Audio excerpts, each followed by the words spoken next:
What's up, you guys? Danger Rock here. Today we're going to be looking at the Spider-Man 1994 Deluxe 10-inch Superposable Spider-Man. Now, this figure was based off of the Spider-Man 1994 animated series.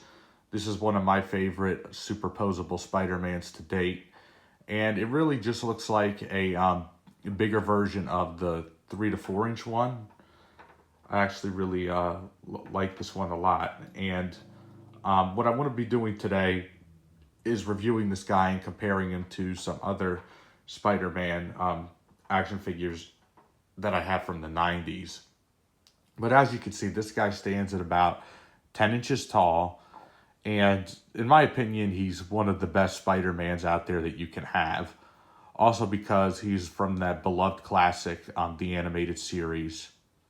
And taking a closer look at him, he has this really wide chest proportion, which is actually really accurate to the show because Peter Parker, Spider-Man, and everybody in that show, I feel like, appeared very large on screen. Now, the only flaw I have with this figure are these pin joints right here that you can see very easily. You can see them on the legs, on the feet, and on the side of his hands right here, which that's my only dislike with it, just because those joints are visible. But this guy is absolutely loaded with articulation. So what you can do with him is you can fully rotate his head a full 360. He has a chest joint that can hinge up and down, side to side. It does rotate at the waist. Legs can kick outward. Actually, these have ratchet joints in them, so they can actually kick out that far. They can bend at the knees and the feet, which is actually really, really cool. It surprises me that this one has ratchet joints. So I actually really like that a lot. Arms can swivel a full 360. It could also hinge up and down. They bend at the elbows. They bend at the wrists.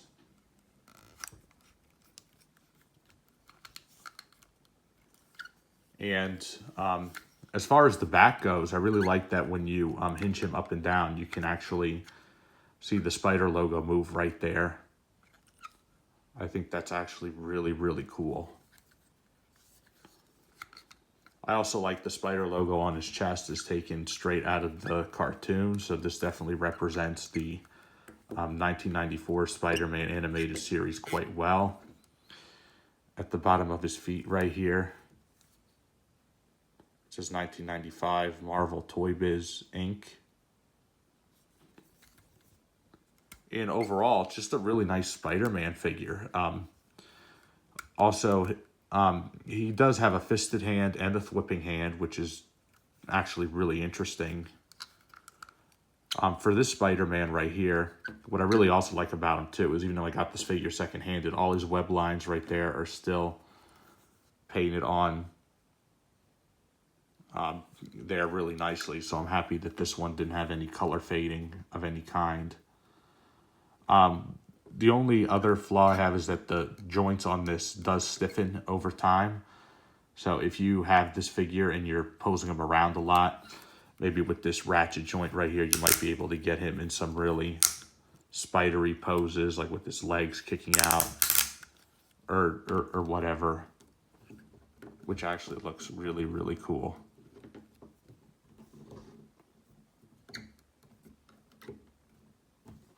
And what I do have to compare him to, which has also been a favorite of mine. Here we have the 10-inch Spider-Man, which this one right here is actually really nice as well. It's actually just a different shade of red. He does have some good articulation joints. The only thing we don't have is the articulated chest and everything right here. And I actually really like seeing these two guys next to each other because they both look completely different. I really like it a lot. And also, let's just look at the difference in the spider logo on the back. So it looks like they're about the same size, but they're actually a different shade of red. This one has like a black outline around it. So I like the way Toybiz didn't decide like, okay, we're going to just make this figure, but then we're just going to add more articulation points to them. No, they actually made the molds on these guys completely different. And what I have right here to compare them to for a 3 3/4 inch figure scale is, here we have the Toybiz Heavy Hitter Spider-Man.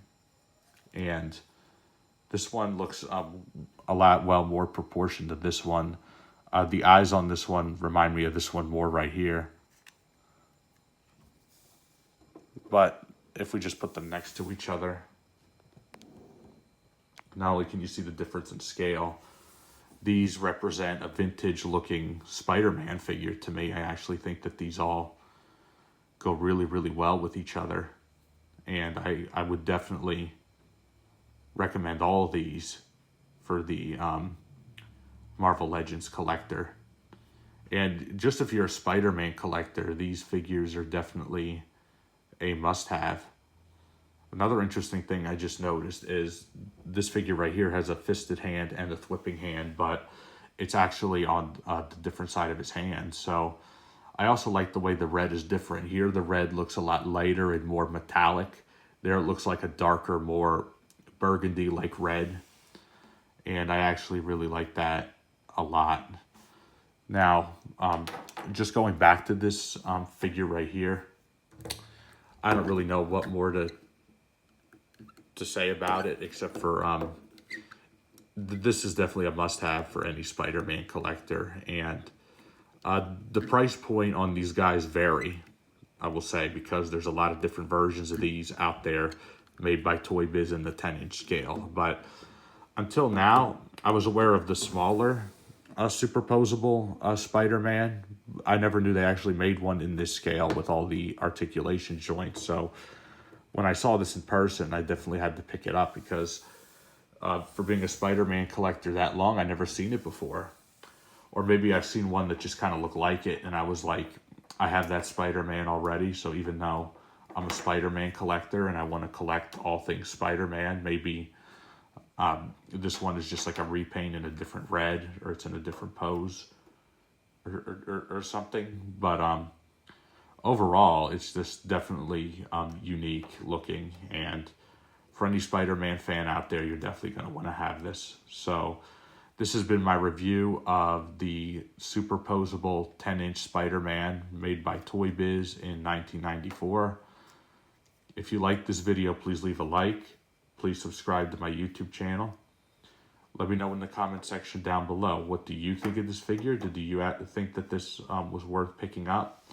It definitely was for me, so I really look forward from hearing from you guys and what you guys think. Thank you all for watching as always, and I'll see you guys on the next video review.